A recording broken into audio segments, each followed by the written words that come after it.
Shalom, selamat pagi. Tuhan memberkati kita. Saya percaya ada kasih karunia yang selalu melimpah-limpah, ada anugerah, ada kasih Tuhan yang selalu baru, kata kita peratapan. Kasihnya selalu baru. Jadi selalu aja hal-hal yang baru di segala bidang kehidupan kita. Karena itu kita bersyukur, karena kita bisa percaya Yesus punya Tuhan yang baik, yang hidup, yang selalu menyertai kita, dan dia kepengen dipanggil sebagai Bapa. Artinya dia pengen sebuah hubungan yang begitu sederhana, intim, dekat dengan kita seperti hubungan anak dan Bapa. Karena itu jangan pernah saudara ragu dan saudara putus asa ketika menghadapi berbagai persoalan. Kita percaya bahwa ada Tuhan yang selalu mengasihi kita. Jangan kita putus-putus untuk terus membangun hidup kita di atas kebenaran firman Tuhan. Hari ini kita di dalam kitab Imamat pasal 6 sampai pasal 7 ayat yang ke-27. Baca juga di perjanjian barunya kitab Markus pasal 3 ayat 7 sampai 30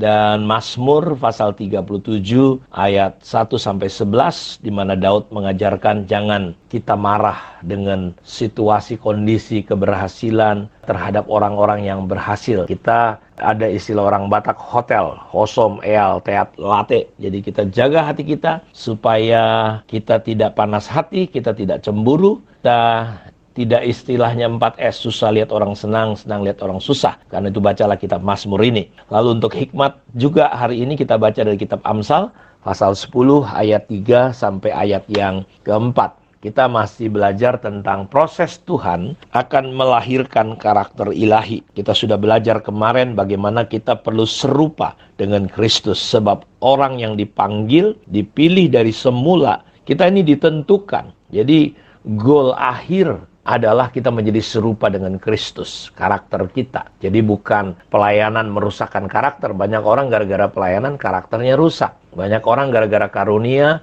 karakternya rusak. Banyak orang gara-gara berkat karakternya rusak. Nah, kita harus balik. Mau berkat, mau karunia-karunia yang hebat, potensi ujungnya adalah keserupaan dengan Kristus. Karena kita ini ditentukan dari semula. Kita yang dipanggil dari semula, kita ditentukan, dikodratkan. Jadi kita didesain dari surga itu, dari kekekalan, adalah menjadi serupa dengan Kristus. Jadi menjadi serupa adalah bicara tentang karakter kita, karakter Kristus yang harus terbentuk dalam hidup kita. Jadi kita perlu mengerti bahwa untuk menggenapi tujuan, goal atau panggilan Tuhan atau tingkat karakter kita yang paling tinggi ini adalah kita membutuhkan yang namanya proses. Sekali lagi, banyak orang berkarunia, bertalenta besar, tapi memiliki karakter yang jelek.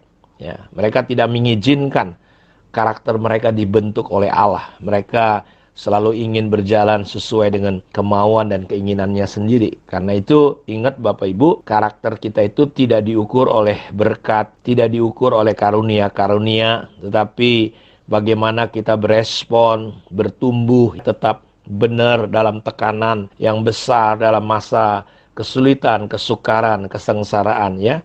Jadi kita perlu perhatikan ini. Jadi ukuran karakter itu bukanlah talenta, pelayanan, karunia, tapi ukuran karakter adalah respon reaksi kita. Kita tetap berada di dalam hukum-hukum Tuhan, respon kita.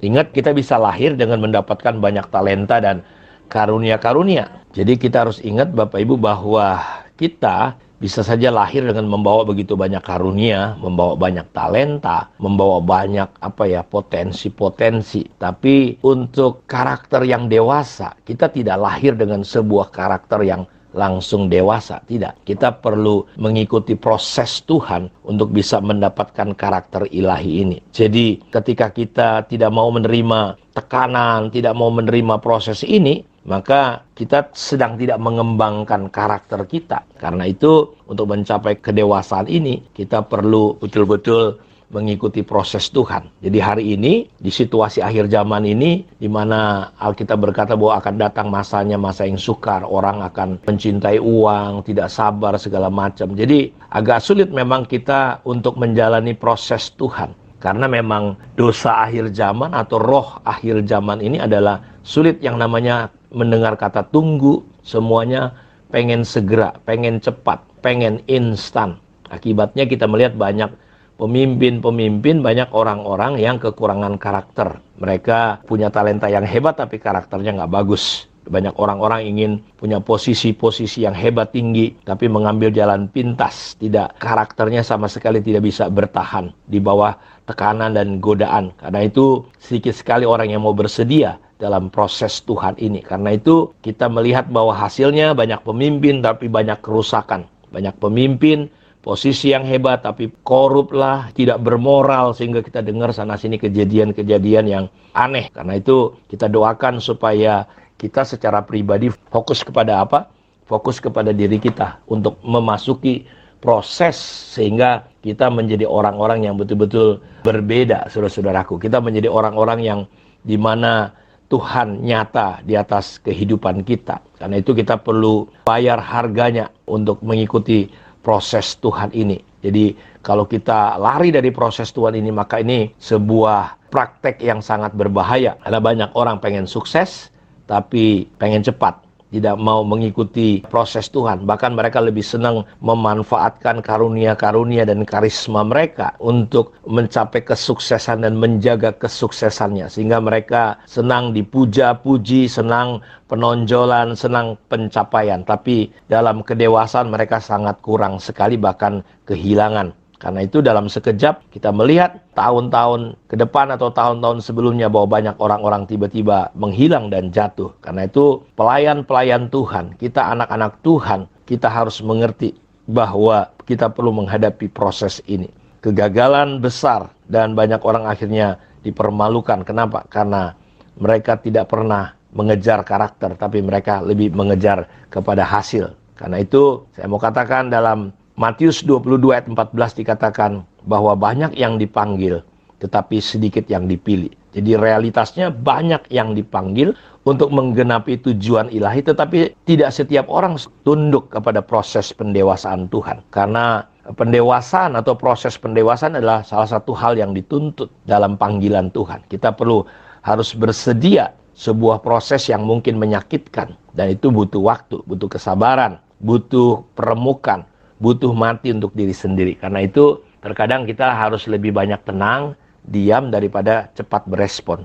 Jadi banyak orang takut kalau mereka tidak mampu berada di bawah proses ini yang Tuhan telah tetapkan. Mereka tergoda untuk meninggalkan prosesnya. Ya, itu yang membuat kita seringkali orang pada umumnya menjadi gagal. Jadi waktu-waktu seperti ini kita harus ingat bahwa Tuhan sedang bekerja. Tuhan tidak pernah tinggalkan kita. Dia sedang membentuk karakter kita untuk sebuah persiapan di mana Tuhan mau pakai kita. Jadi kita harus menolak godaan untuk lari dari setiap proses yang Tuhan izinkan untuk membentuk kita. Dan saya percaya selama prosesnya terjadi, saya mengajak saudara untuk tetap mencari Tuhan. Jangan mencari perlindungan dari manusia. Jangan mencari pertolongan dari manusia. Jaga hati saudara. Jaga persekutuan saudara. Jaga perenungan saudara. Bacalah tetap firman Tuhan. Sehingga kita itu akan mengarahkan kita untuk tetap dekat dengan Tuhan dan tetap berada di dalam kehendaknya juga. Jadi ini yang saya sedang coba ajak kita untuk membangun proses Tuhan untuk melahirkan karakter ilahi dalam hidup kita. Tuhan berkati kita. Mari kita akan berdoa. Bapa, terima kasih Engkau memberkati semua anak-anak-Mu pada saat ini dimanapun mereka berada. Campur tangan dalam hidup umat-Mu Tuhan. Hari ini teguhlah setiap hati kami, kuatlah untuk kami belajar bersyukur, berterima kasih dalam segala situasi dan keadaan. Terima kasih, dalam nama Yesus kami berdoa. Amin. Tuhan memberkati kita semua. Shalom.